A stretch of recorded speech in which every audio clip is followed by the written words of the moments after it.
There was two kinds of slaves. There was the house Negro and the field Negro. The house Negro, they lived in the house with master. They dressed pretty good. They ate good because they ate his food, what he left. They lived in the attic or the basement, but still they lived near their master. And they loved their master more than the master loved himself. They would give their life to save their master's house quicker than the master would. The house Negro, if the master said, we got a good house here, the house Negro said, yeah, we got a good house here. Whenever the master said we, he said we. That's how you can tell a house Negro. If the master's house caught on fire, the house Negro would fight harder to put the blaze out than the master would. If the master got sick, the house Negro would say, what's the matter, boss? We sick. We sick.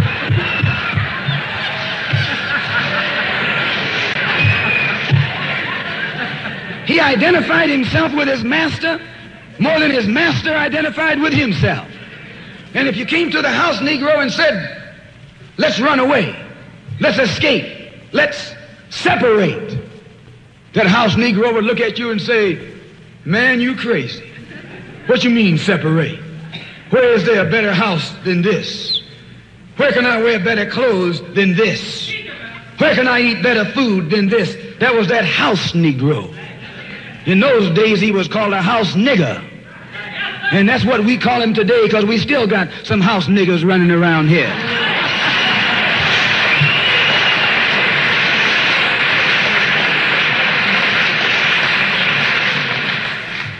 This modern house Negro loves his master. He wants to live near him. He'll pay 3 times as much as the house is worth just to live near his master. And then brag about, I'm the only Negro out here.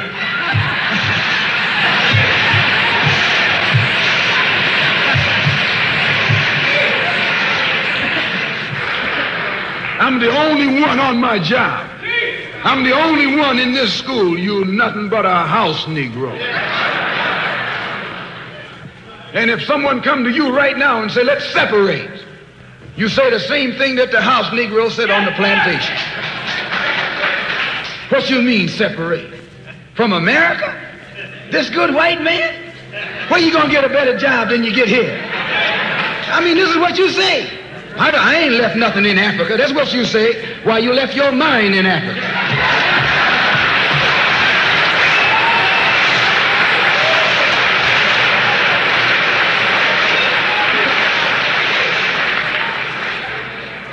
On that same plantation, there was the field Negro. The field Negro, those were the masses. There was always more Negroes in the field than there was Negroes in the house. The Negro in the field caught hell.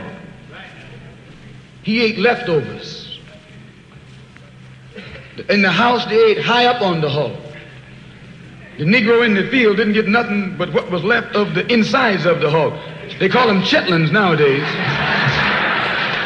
In those days, they call them what they were, guts. That's what you were, a gut eater. And some of you all still gut eaters.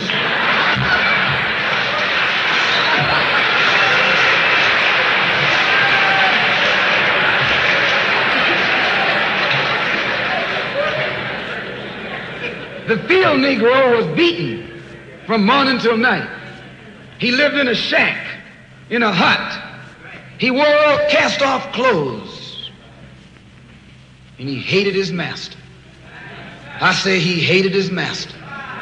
He was intelligent. That house Negro loved his master. But that field Negro, remember, they were in the majority. And they hated the master. When the house caught on fire, he didn't try and put it out. That field Negro prayed for a wind, for a breeze. When the master got sick, the field Negro prayed that he died. If someone come to the field Negro and said, let's separate, let's run, he didn't say, where are we going? He said, any place is better than here.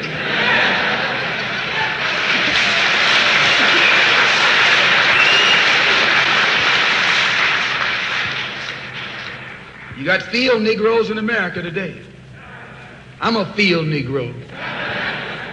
The masses are the field Negroes. When they see this man's house on fire, you don't hear these little Negroes talking about our government is in trouble. They say the government is in trouble.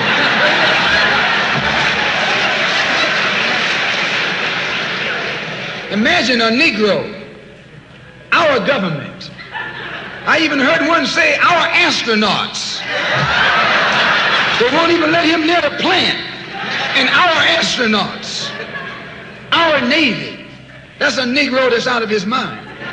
That's a Negro that's out of his mind. Just as the slave master in that day used Tom, the house Negro, to keep the field Negroes in check, the same old slave master today has Negroes who are nothing but modern Uncle Toms, 20th century Uncle Toms, to keep you and me in check, keep us under control, keep us passive and peaceful and nonviolent. That's Tom making you nonviolent. It's like when you go to the dentist and the man is going to take your tooth. You're going to fight him when he starts pulling. So they squirt some stuff in your jaw called Novocaine to make you think they're not doing anything to you. So you sit there, and because you got all that Novocaine in your jaw, you suffer peacefully.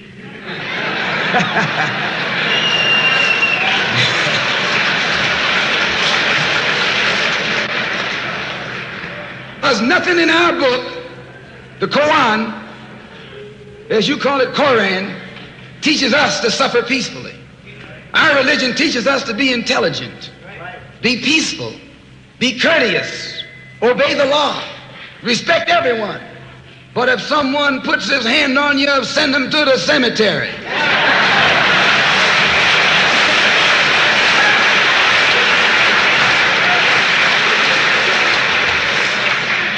That's a good religion. In fact, that's that old-time religion.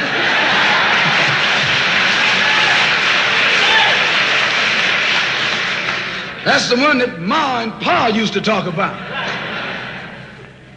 An eye for an eye, and a tooth for a tooth, and a head for a head, and a life for a life. That's a good religion. And then anybody, no one resents that kind of religion being taught but a wolf who intends to make you his meal. This is the way it is with the white man in America. He's a wolf, and you a sheep. Anytime a shepherd, a pastor, teach you and me not to run from the white man, and at the same time teach us don't fight the white man, he's a traitor to you and me. Don't lay down our life all by itself. No. Preserve your life. It's the best thing you got. And if you got to give it up, let it be even Stephen.